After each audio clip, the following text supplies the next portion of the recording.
Retrace.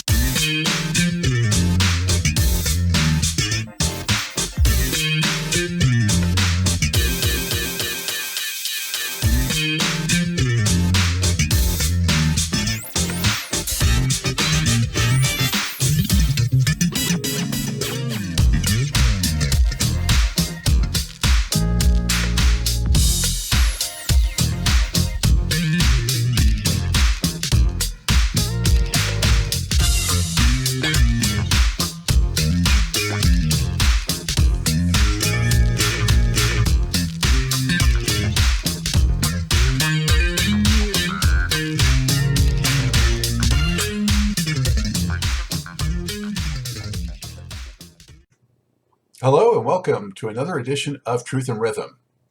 Brought to you by funkandstuff.net, this is the interview show that gets deep in the pocket with contemporary music's foremost masters of the groove.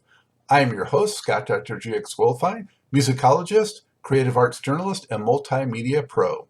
Whether you're watching the video version of this show or the audio-only podcast version, I thank you so much for your continued interest and support in this show. If you enjoy this programming, there are several ways to help support Truth and Rhythm, as well as contribute to further enhancements and expansion, plus get some sweet perks and rewards in the process. First, subscribe to the Funk and Stuff channel on YouTube, which is where Truth and Rhythm lives, and be an advocate by spreading the word among fellow funk, jazz, and R&B music lovers. Second, join Truth and Rhythm's new membership program through Patreon, which features 3 tiers for truth believers, truth seekers, and truth crusaders. You can also submit a direct donation to the cause anytime at funkandstuff.net. At that site, which is loaded with awesome content, you can also purchase the book Everything's on the One, The First Guide of Funk, shop for official Truth and Rhythm and Funk and Stuff merchandise, and use the Amazon links for all of your online purchases, which allocates a percentage to this show. Sponsorship opportunities are available as well. Contact me directly at scottg@funkandstuff.net. For those of you who go the extra step in supporting the show, you have my heartfelt gratitude for allowing us to continue to shine the light on those special artists whose quest is to find truth in rhythm. I am pleased to welcome to the Truth and Rhythm Mothership, Robert Mercurio, co-founding bass player of the glorious New Orleans-based funk jazz jam band Galactic. Founded in 1994 with influences such as the Meters and the JBs, Galactic has released 10 studio albums and established itself as one of this millennium's most assured funk-oriented acts. In addition to being a crackerjack ensemble on stage, the group has continued to push the creative envelope by incorporating traditional as well as progressive electronic and rap elements into its musical gumbo. In 2018, the enterprising band took ownership of the legendary New Orleans venue Tipitinas. Robert, thank you so much for joining the show. How are you? Yeah, great. How are you, Scott? I'm doing well. That was a good write-up. I got to give that. You summed it up pretty well in a couple paragraphs there. Well, I appreciate that. You know, I think it's a lot to sum up because you guys have had quite a career already. So yeah, congratulations. It's crazy. Yeah, we're just this year we were celebrating our 25th year touring, and it obviously came to a halt. But we had a good 25-year run before any hiccups. Yeah, well, hiccup is putting it mildly, but yeah. Where are you today? Where are you coming to us from? I'm in New Orleans at our studio, uptown. Okay. And I understand you were certainly not from there originally. So how did you end up in New Orleans? I moved here when I was 17 to go to Tulane as a student, and just kind of immediately fell in love with it and really never left outside of touring, but just, made it my home. And I've lived here for now over 30 years. Wow. So was it any kind of culture shock at first, or? It was. It's funny. I always feel like New Orleans is in some ways like a couple decades behind. Like when I moved here in 1990, it still had a lot of aspects. Like it felt like it was in the 1970s still. It's just like the architecture, the way people were acting, the the music, the whole vibe didn't seem like it was in the 90s. It seemed like it was still stuck in the 70s, which I love because that was, an era of music that I really enjoyed. So, and it's funny, now that it's the 2020s, I feel like New Orleans is just kind of getting into the millennial. I mean, the change of the millennium, and it's just I like that it has this kind of classic feel to it. That it's not totally updated. There's definitely a rich history here, and people really appreciate the culture and the history that the city has, and they want to perpetuate it. So, when I moved here in '90, yeah, I felt like it still had some aspects of yesteryear, and also just musically and the culture and the food and everything was just very different from where I grew up in Washington D.C. It was a welcome change. Was your family surprised at that change, or I mean that I enjoyed it, that I yeah? liked it. We had come down here a couple times as a family for vacations. So my family's always loved New Orleans. They've appreciated that it has slightly, it has like a European feel, it has a Caribbean feel, and that it feels unlike any other city in the U.S. So they knew that I was probably going to really enjoy it, and being such, I was a musician then when I moved down here. Um, they thought that I would probably get soaked up into the world down here. I've always enjoyed it when I've gone, that's for sure. And my wife has some family in Morgan City, not too far away, and I have some good friends there. So, I don't get down there enough, probably is the big thing. But, just the ambiance and the music and the history, like you said, it's just runs through the sort of fabric and pores of the whole surroundings.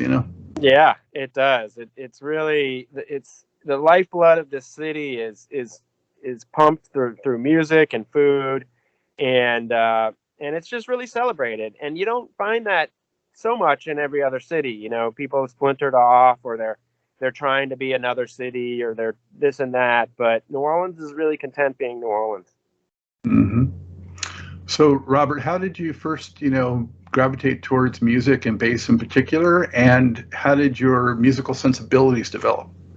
That's a good question. I started playing bass. I think I was seventh grade, and Jeff, the guitar player in Galactic, we grew up together in Chevy Chase, Maryland, and he got a guitar for maybe Christmas, I guess it was, and my other friend got a drum kit, and so we needed a bass player.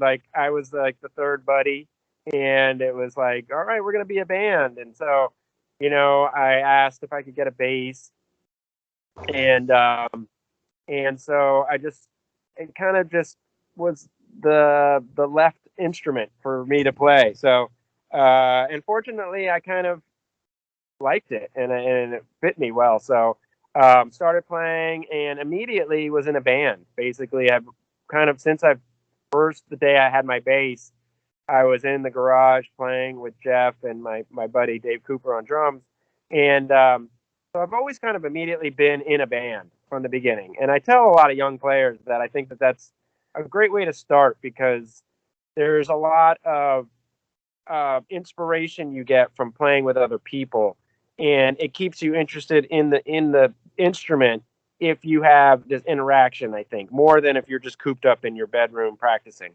And I mean, you have to do that as well. But I think that when you have other people to play with, you kind of push each other, and your growth is exponential um, when you're playing with people. And I've always been very band oriented. My musical tastes at first were more like punk rock stuff when I was younger, and then as I grew older, I really started getting into R&B and funk and jazz and all that kind of music, and that really moved me more when I was about 16. Um, so then I moved to New Orleans, and the music down here really engulfed me and moved me into even more that direction of being into funk and jazz and R&B. So really haven't looked back since I've been down here, and that's been really my main focus and genre. You know what I love always about New Orleans is just you could go to almost any hole in the wall music club or whatever, and you're probably going to find someone who's pretty damn good. Yeah, that's I tell people all the time. They're like, "Oh, when should I come down to New Orleans? What time of year is the best time of year?" And I say, "You can come any day of the week, any time of year, and you'll guarantee. I mean, outside of COVID time, you'll guarantee to have and be able to find a good time." And actually, I encourage people to come really off of the holidays because I think the holidays are, they're kind of congested and inflated prices and this and that. And you can just have a regular old Monday night in the middle of August and have a hell of a good time.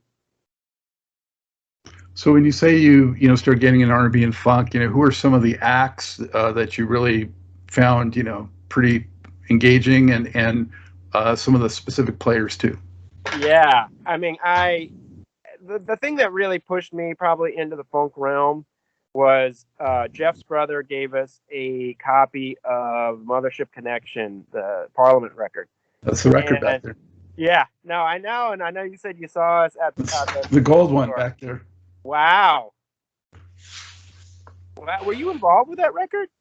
No, I just was fortunate enough to be able to acquire that some time ago, and it's my all-time favorite. So it's the Mothership Connection album and the single "Tear the Roof Off" right next to it. Oh wow. That's an original from the '70s. So And I'm not just saying that because I mean I couldn't really see that in the background, but that record it moved me and it changed, like it was in I was in a spot in my life where, I was getting a little, I was moving on from hearing punk rock music and stuff like that, and then Mothership Connection, so it must have been around 80 85, 86 that I heard that record, and it just totally, or maybe it was like 88, but yeah, it just moved me, and then I started just kind of diving into more P-Funk, James Brown. Obviously, I'd heard James Brown on the radio growing up.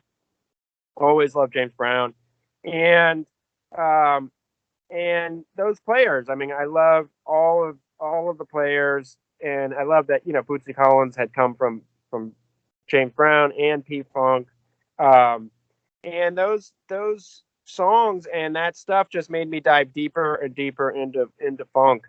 And then when I moved to New Orleans, um, I became more aware of the meters and the New Orleans brass band scene and the Neville Brothers and stuff like that.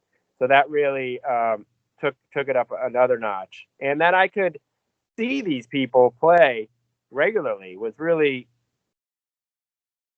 it just, in DC I wasn't able to see as much funk as when I moved to New Orleans. It was just oozing out of every bar. So it was great, and I could actually see some of the meters playing in small bars, and meet George Porter and meet Leon Osentelli, and everybody was just really welcoming down here. New Orleans has a great aspect where the musicians aren't as they're not very competitive. It's very a everybody wants to kind of help each other kind of vibe, and that was very nice and a positive situation to be in when I moved down here.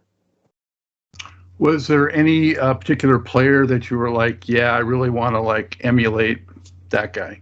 I mean, I George Porter Jr. from the Meters is, like, to me, one of the best bass players in the world. He is just very creative, comes up with just great bass lines, great tone.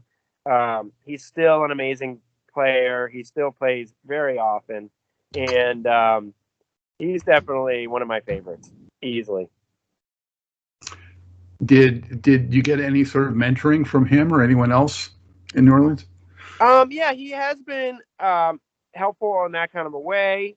Um, all of them have all the older New Orleans musicians kind of have taken us under their wing and given us advice. Galactic early on, our original singer was Theral the Houseman DeCluet, and he was a good 20 years older than all of us. So when we first started touring, he was definitely a mentor, and he had been through a lot before we had even stepped foot outside of Louisiana. So he was very helpful and mentoring as a figure for the band and for us individually as people. Did you run into any friction or skepticism, like, what do these white boys know about funk or anything like that? Oh yeah, I mean, and we still do probably. It's like, and I understand where that's coming from, but I can't not. I'm just gravitating towards it. As much as you could say we're culture vultures and all that, and it's true, but you can't fight what you like. So, all you can do is pay respect to the people that have created the music before you, and hope that they respect what we do. Yeah, well, as long as you do it from the heart, that's what matters. Yeah, that's what I'm saying. It's like we're not doing it calculated or for any reason besides just what we feel. Yeah, and it comes through. So that's a proof in the pudding right there. Thanks. So when you guys started out, I guess it was you and Jeff, and then how did you connect with the other guys? Yeah, I mean, we moved to New Orleans together.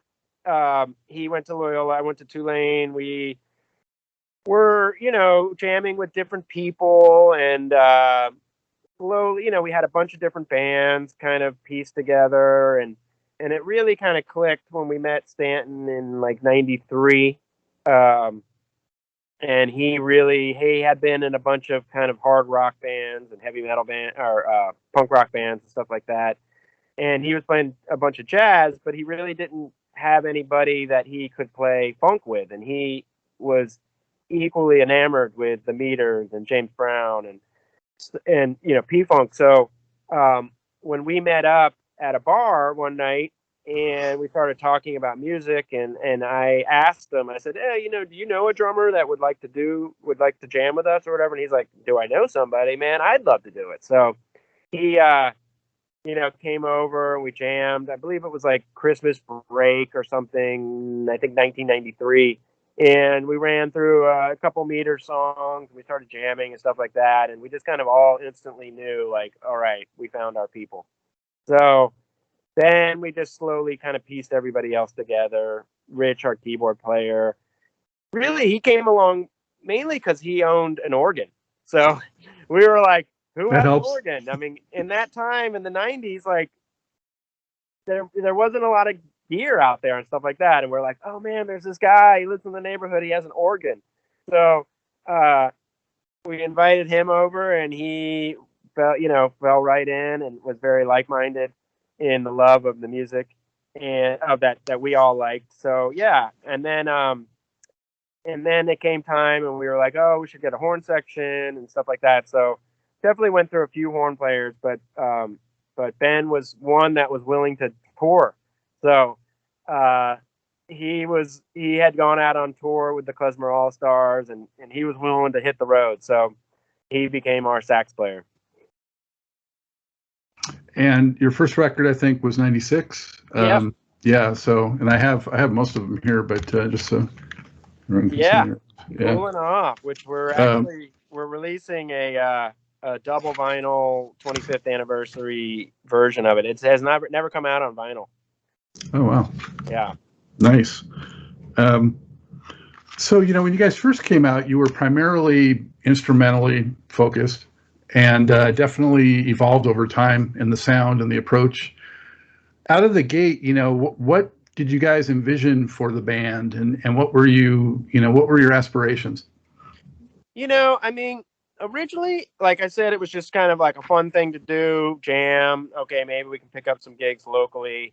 And, we were all still in college, and we were, all dedicated to like finishing and graduating from college. So originally it was just like, let's have some fun.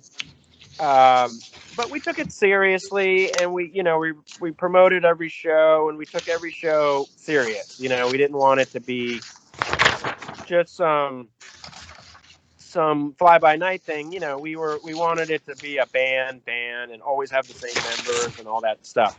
So, but then we gained some popularity locally, and it was like, oh wow, this might turn into something.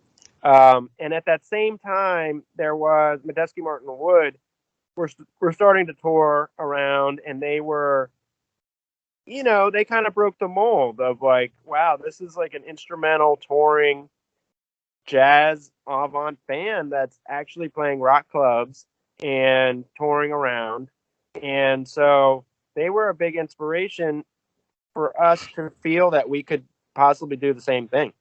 So, we all decided, as soon as we graduated from college, we would try to put a tour together and record a CD and give it a shot. And we all gave it the commitment of, we didn't really give it a time limit, but we just all kind of gave the commitment of we're going to give it a shot and travel around the country and see if we can do it. And so we went out on tour 1996, the summer of 1996, and pretty much toured nonstop until COVID hit. Wow. Well, as we go through these, Robert, I'm just going to throw out some tunes. I don't know how popular they were necessarily, but they're ones that stand out to me. But on that first record, I really loved Do-Rag. Ah, cool. Yeah, people love that tune.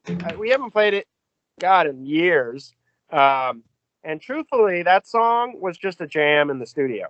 I remember half of that record was just a jam in the studio, really. Like, we had some composed songs, and then our producer for that record, Dan Prothero, encouraged a lot of just, hey, go in there, Robert, start a bass line, and then Stanton literally just came in with the drum beat, and we had this great horn section that recorded that record with us, and they came up with all those horn melodies.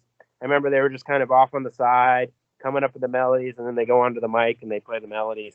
So that was just an off the cuff jam that made it onto the record. There was a few like that. Actually, like pretty much the second half of the record is all just jams that came out.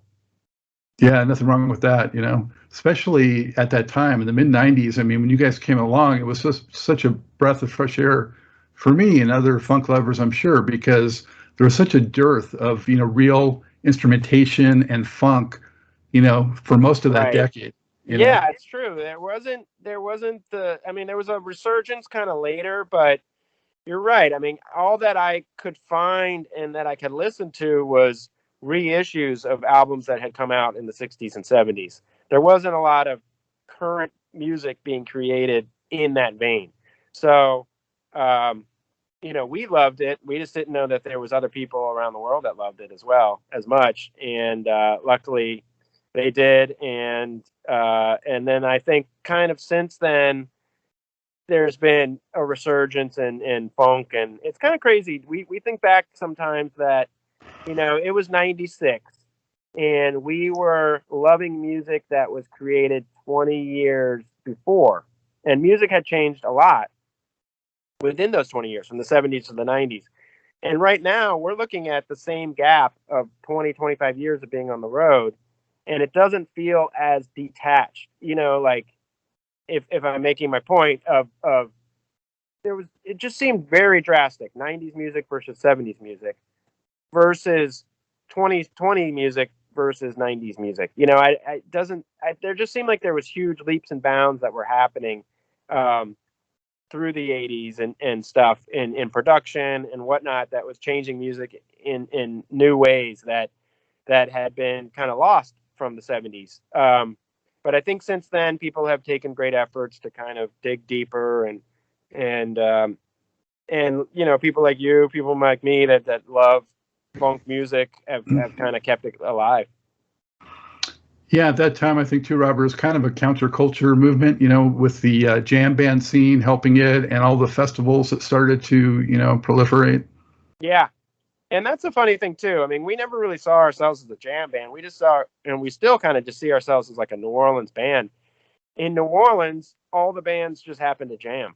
It's like it's just the thing. I mean, like New Orleans is known for playing long sets and some improv and so we were just kind of doing what we saw the older bands doing in New Orleans, and then we start touring. We weren't even really familiar with the jam band scene at all, and we started touring. And originally, we were kind of thrown in what was called the acid jazz scene.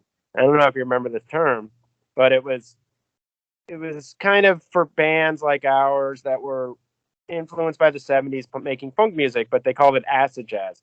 And then so we were kind of playing these like hipster bars and stuff like that on our first tour, and not really aware of the jam band scene. And then I believe like Widespread Panic took us out on the road and stuff like that, and we became aware and we became exposed to the jam band scene. And there's a faction of the jam band scene that loves funk music, so we just kind of found our people, or they found us, and we've kind of been in it since.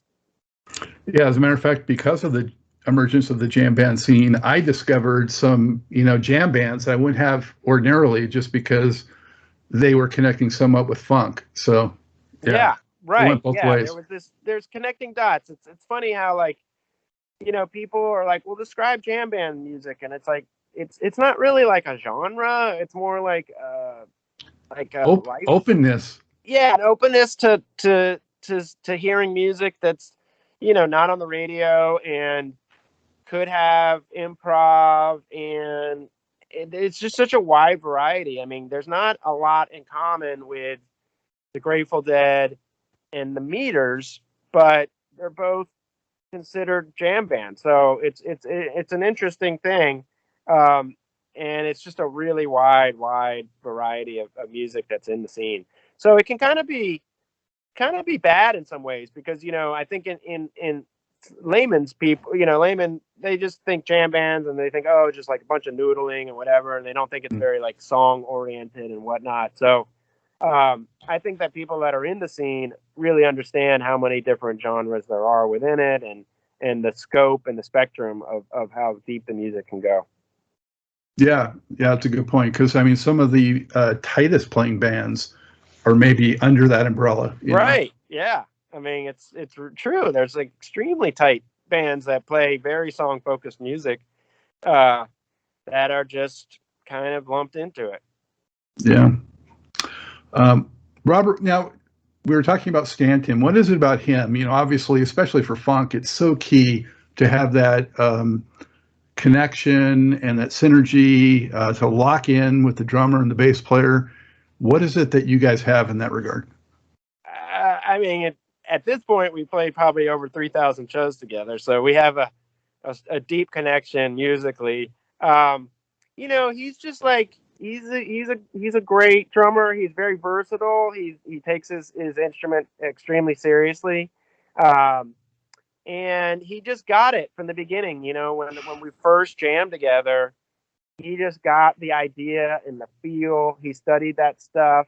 He studied a lot of Zigaboo Modaliste. He studied a lot of James Brown, and he just absorbed it in a real way, that he wasn't just faking it. He was really trying to dive into the feel. And but he also grew up listening to a lot of punk rock music. So we kind of had a similar background. We might play a little edgier, and I think we did a little more when we were younger, where we were playing funk music, but with somewhat of a punk rock attitude. And so, yeah, I mean, he's just an amazing player, and he's just super dedicated. And we've been roommates, we've been tour mates, we've been right before this, I was at Tipitina's with him, and we were filming some PSAs. So I mean, we hang out all the time, and just an amazing player. Yeah, I mean, I've seen him in so many different configurations and different acts through the years. He's just always trying stuff. Yeah, he's willing to play in all. I mean, he's recorded with Corrosion of Conformity. He's recorded straight up jazz records. I mean, he's just very open to a lot of different kinds of music, and he does them all very well. Now, how would you categorize your particular sound or approach to the bass playing? I am a less is more kind of. I definitely one thing that Robert Walter from the Grey Boy All Stars told me one time. He's like, "Oh man, some of the best bass players, they let the tone do the talking," and I'm a fan of that. You know, like I'm not a let me show off all my chops. I don't think the role of the bass is always to. I think the role of the bass is to play bass. You know, it's to kind of build the foundation, keep something steady throughout the song, and I'm not a big fan of bass players that just kind of are all over the place all the time. I really think you need to build a strong foundation and a solid groove, and let all of the other craziness kind of happen on top of that or below it. I mean, even the drums. Like I think the drums can go a little crazy if the bass player's staying in on in line and just grooving. And Stanton's kind of one of those drummers. He's not like a P-Funk drummer that's just gonna sit there the whole time and play the same backbeat. He's kind of jazz oriented and trying to change and stuff like that. So there's got to be something that just grounds it. And to me, I think it's strangely enough, it's in the name of the instrument, bass. It's just like you are the bass of the music. So I'm always trying to think economically how I can play. How can I play this line that it's most effective, but I'm not playing too many notes and I'm not trying to fill too much space. I think there's a lot of groove in the space that you leave.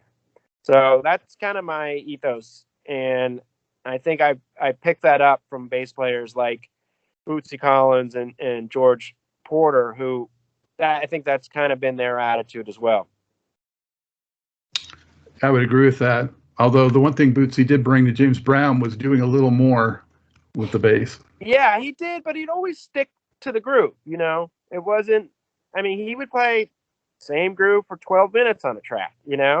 And it wasn't the, oh my God, you got. I mean, and he did, and he came up with really creative bass lines, and he also did with P-Funk, but there was still a real steadiness to it. It wasn't, once he got his line, he just laid in it and let the I call it kind of simmering, like never brought it to a full boil, but just kind of simmering along in a groove that just kind of hypnotic in a way. It just gets you nodding your head in this way that I don't think you would get as much if somebody was a little too busy.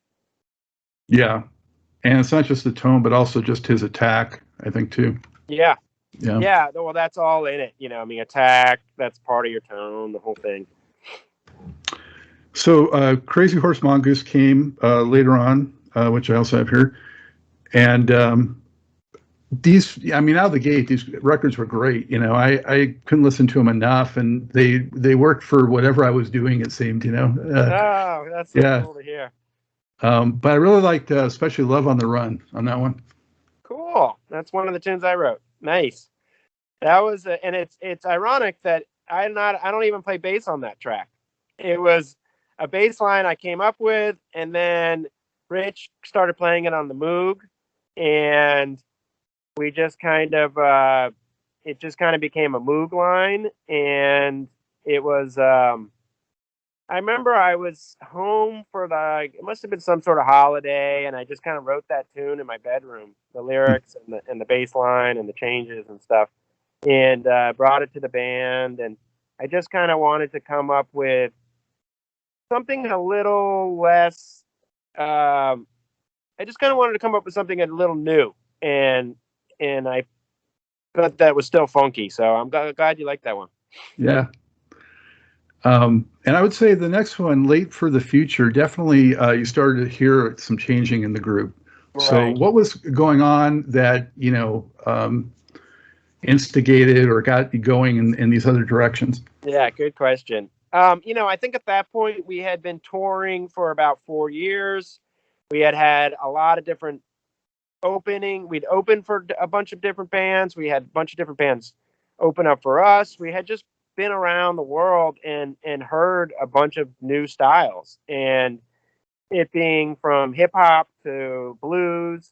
I think we had just finished a tour having North Mississippi All Stars open up for us, so you kind of hear um, some more slide, kind of bluesy riffs getting in there, and it was the first record that we recorded on Pro Tools, and that opened up our ability to in production.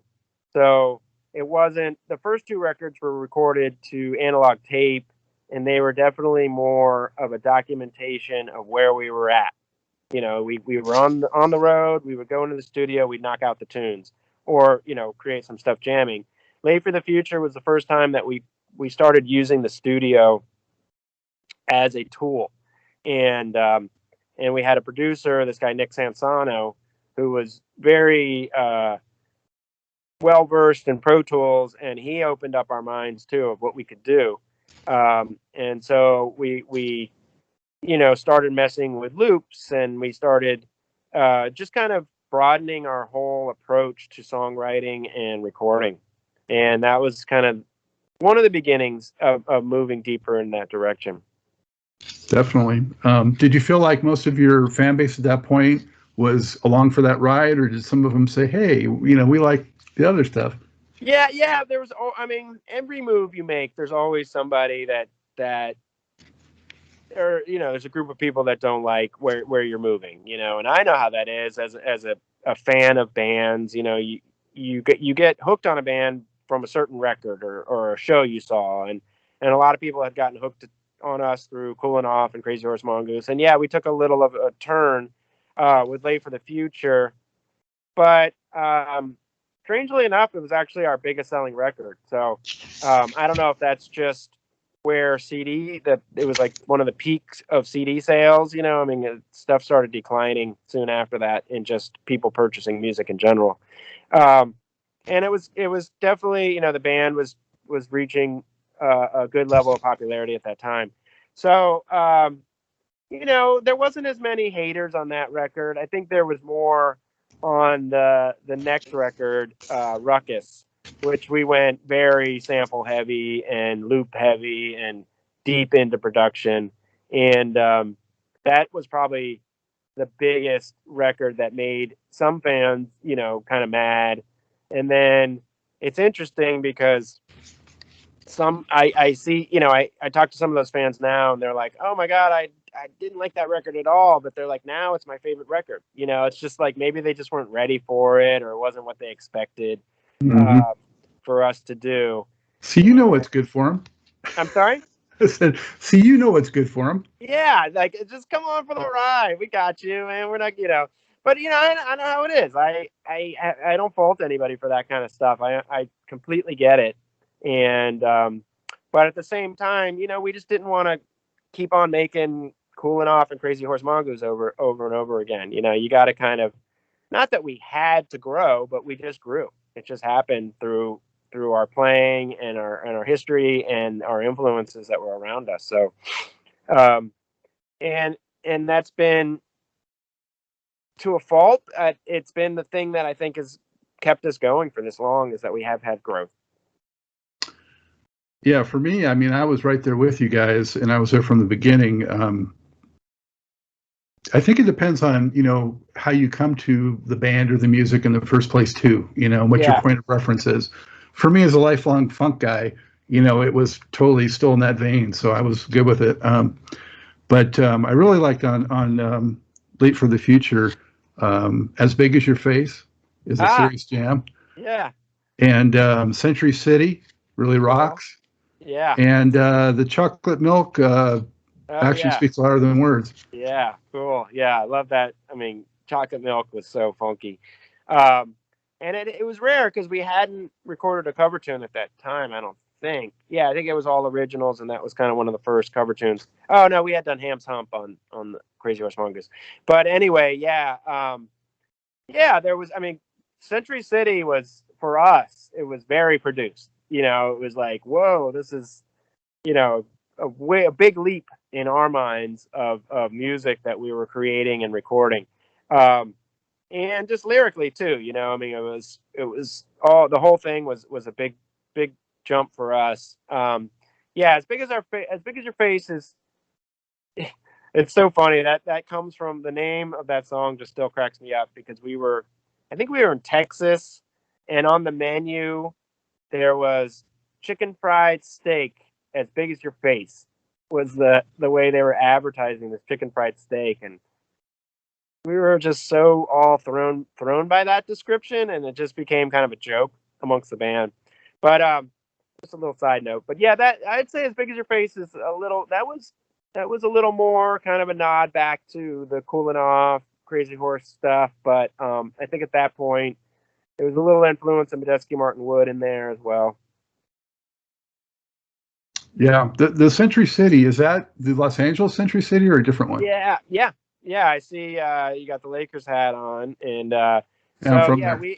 we had this kind of crazy night in Century City when we were opening up for Widespread Panic, and I think we were there for a few days. We had some days off in LA and met some girls, and they took us back to their house in Century City, and it was just kind of one of those nights, and influenced us to write a song about it. Yeah, I had a lot of good times in Century City, except for there's nowhere to park, but that's most of LA. So true. Yeah. You jumped ahead to Ruckus, and for me, it was then and still is one of my all-time favorite albums for Galactic. So that's cool. Yeah, like yeah, it's interesting how people. There was that compared to Cooling Off, they're very different. I mean, Cooling Off is raw, sounds like a band. Just there you go. Sounds like a band playing in the studio together, and Ruckus was a little more.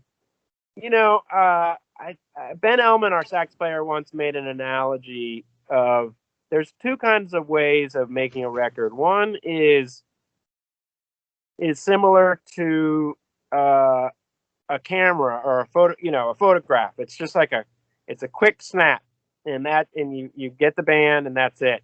And then there's the other way to look at it, which is more like a painting, where you're slowly adding layers, and you're taking your time, and you step back, and okay, it needs a little more purple there or whatever, or I want to put a little tree right here. So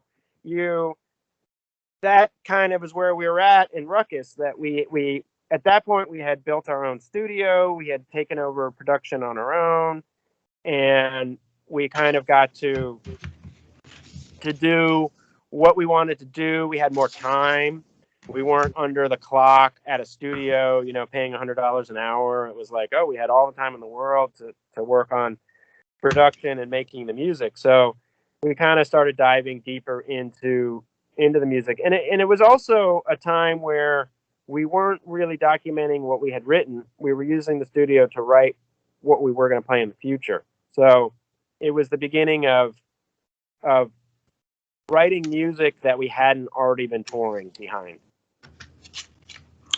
I like that analogy with the pictures. That's very cool. Yeah, it is. It was a cool analogy that it's really stuck with me, Of course, with the painting part of it, the problem there is you can try to be too much of a perfectionist, and then it takes forever, or you overdo it. Yeah, totally. And you never know when the painting's done, and that is a fault to that style or that approach for sure.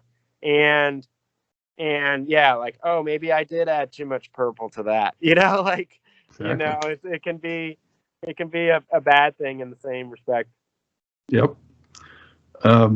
So, well, as you made that transition, did it become more challenging to replicate those tunes on stage? Yeah, it did. It was kind of the first record where, we wouldn't maybe play everything that's on the record live. There was some stuff that was like, maybe that was just better left in the studio. Or stuff that works on a record doesn't always translate to the live, and in reverse, what's played live doesn't always translate to the record as well. So yeah, it became a little harder to and we had to learn our songs, which was interesting. It was like It was to kind of learn a song after it had been recorded, and it was the beginning of that kind of happening within our band. And also, it seemed like you had some hip hop and rap influence coming in too. So, was that something everybody in the band was into, or were just certain members kind of brought that to the group? Or Yeah, we were all into it. I mean, we all really enjoyed it in the '90s. And rap was becoming more and more popular. Um, and a lot of rap was sampling some of our favorite music, being James Brown, P-Funk, the Meters. So it just seemed like a natural progression for us to create music that was kind of in that style. Um, and then, so yeah, as you hear Ruckus, it was kind of the beginning of that. And then I believe our next record is From the Corner of the Block. So that was a full on, us diving even deeper into that world. yeah, I love the way you're helping me transition. That's excellent. Before moving on from Ruckus, I want to mention a few key cuts for me. The Moyle, really hard edge track. You're right. All Behind You, Doomed, really cooks and rocks. Nice. Those are all kind of the heavier tunes too. Yeah. Yeah, that's true too. I mean, we kind of brought in a bit of a heavier element in that record. Like it got a little more distortion and aggression and Mm-hmm. you kind of, I think we kind of got our you could kind of see a little bit of our punk rock upbringings in there a little bit, like in the Moyle and stuff like that. Yeah, Very perceptive. It was good to see that coming to the fore and finding out that you guys weren't a punk. That makes more sense now. Yeah. I mean, me and Ben, our sax player, and Stanton and Jeff. Rich, not as much, but yeah, all of us had really grown up listening to aggressive music in that kind of a way. So, and maybe in our first couple records, we kind of hit it or pushed it inside a little bit, and then it just kind of made its way out, in the Ruckus record. It's funny that some of the common threads between punk and funk, go all the way back to like groups like Red Hot Chili Peppers and Fishbone. Yeah. Big time. I mean, I love the Chili Peppers too. I mean, they were one of my favorite bands, in the '90s and in that time, when I was slowly kind of getting into funk and stuff, and like George Clinton had produced a Red Hot Chili Peppers record, Freaky Styley. So yeah, there was a lot of connections with that kind of a thing, and loved Fishbone. So yeah, it wasn't a far-fetched thing to kind of combine funk and punk. We didn't really go out seeking that, and I don't think that we really combined it as much as those guys did, but I think it just slowly got in there a little bit. Yeah. You guys were always a little more horn and sort of JB Meters rooted than them. But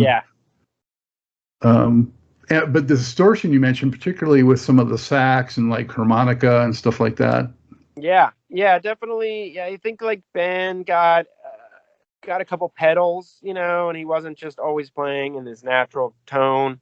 I think it's just we were a band. We had been touring around for, I guess Ruckus came out maybe 2002 or 3. And, we'd been a band for 8 years at that point, and I think everybody was just looking for some new colors on their palette.